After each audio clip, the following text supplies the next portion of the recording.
Hello and welcome back to Talks at Fatherland. Today we'll be talking about the mystery of the black hole. And with me on that topic is... Femi Bamidele. You're very welcome. Thank you for having me. And I remain your host, Fiona Nana.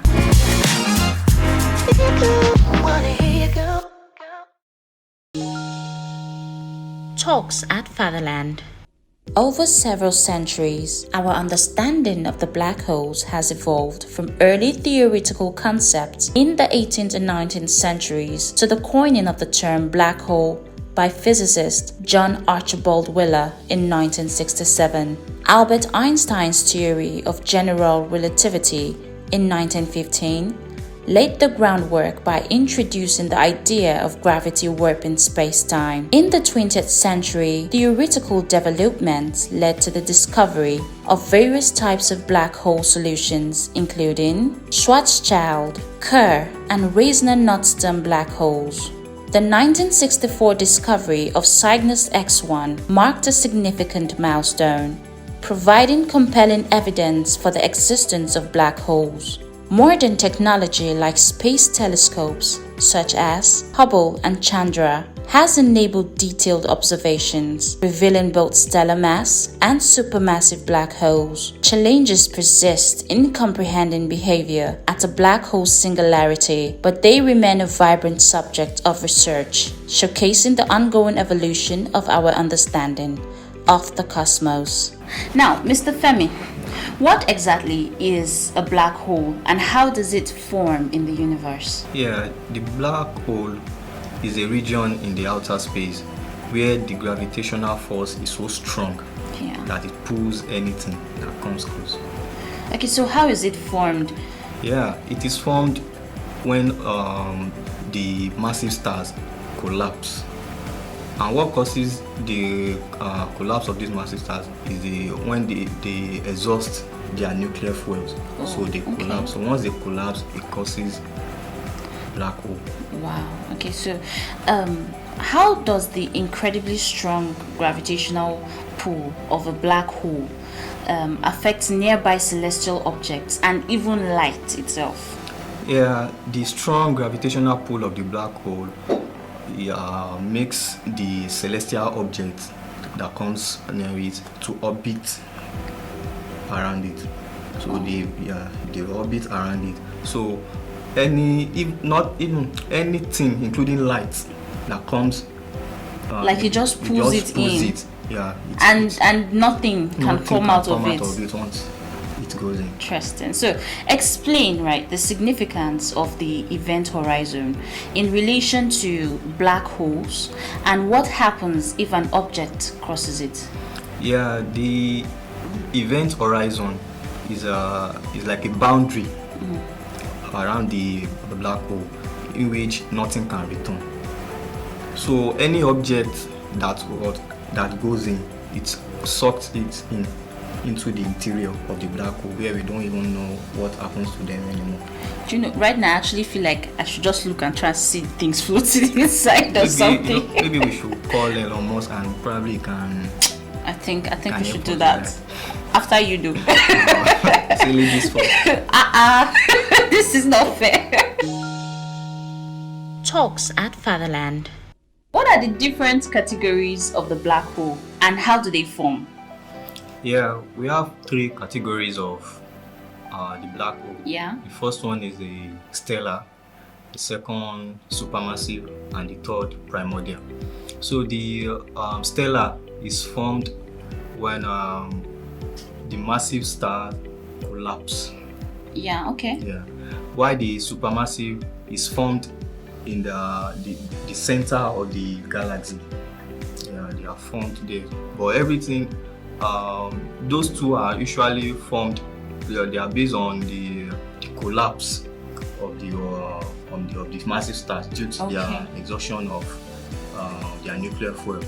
So that's what causes their own. While the primordial is more of a theory that it was formed in the early universe. Yeah, they are not really. They've not really talked about it. Yeah, it's still more like theory. It's still more theory. Wow, that's interesting. Like it's a previous universe. Oh, that's nice.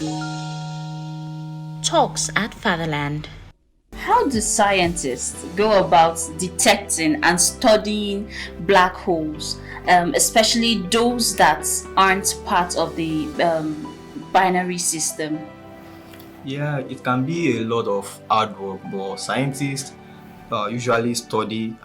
First they detect the black hole, then they study it. So they detect it through observations. It is through observations of their gravitational force and X-ray emissions.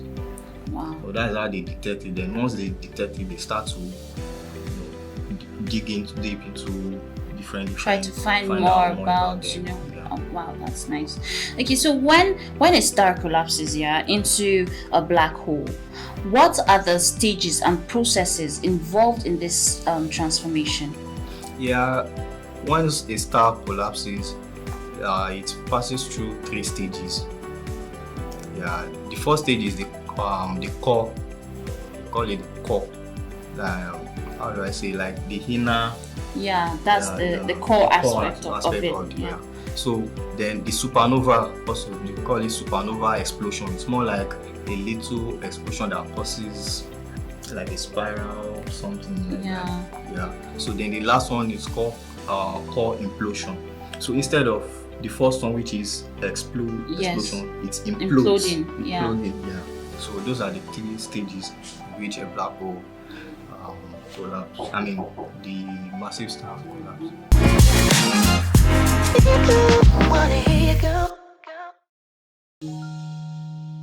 Talks at Fatherland. Are there potential dangers or unique effects on objects or spacecraft that approach a black hole's vicinity? Yeah, any object or spacecraft that approaches the vicinity of a black hole tends to experience extreme tidal forces. Okay. So the force tends to pull them like in. The gravitational pull actually takes like so sucking them in, even if they try to go away. They become airplanes. Oh. So and it just swallows them, just takes them back to the interior. Like, what happens in that hole though? I'm so curious right now. Like seriously, my mind is just flying everywhere. Okay, so can black holes merge? And if so, what are the outcomes of such mergers? Yeah, black hole merge. So once they merge, they turn into it's like I said, once they absorb anything, the mass increases, so they become larger. So after that, the outcome depends on the spin. Yeah, because it depends on the spin of the merging black holes. So like for example now, once they absorb things together, they enlarge. So once they merge, then the outcome of the black hole depends on the spin, like the orbit that makes those things do.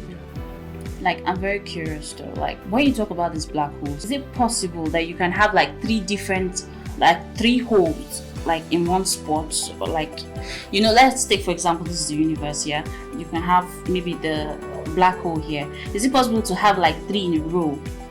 Yeah, we can, though they might not be in a row. Yeah, they could be scattered, but they can. It's more like, let me say for example, these eclipse that happen. So when they come together, so it's like something like, so they can like travel.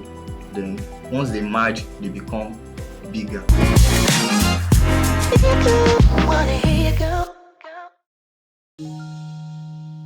Talks at Fatherland. What roles do black holes play in shaping the evolution and dynamics of the galaxies? Yeah, black hole influences the galaxy evolution by affecting the distribution of the gas and the stars in the galaxy. So it's more like it serves as you like call it a dispatch.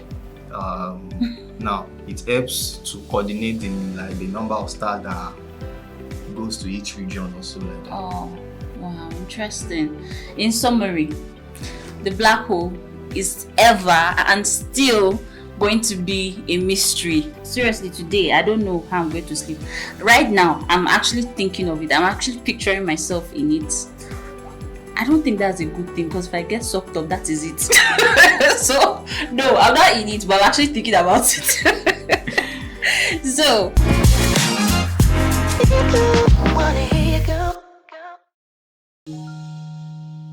Talks at Fatherland. this show was actually sponsored by 4TV Hub. 4TV Hub is the world's leading Afrocentric entertainment platform for movies, TV shows, documentaries, short videos, kids content, and live streaming, which features across a wide variety of genres and languages. You can also download at www.4tvhub.com. Talks at Fatherland. Mr. Femi, I want to say your visit here today was really, really enlightening, and we're grateful to have you. So thank you so much for coming. Thank you very much. Without further ado, bye guys. I remain your host, Fiona Nana.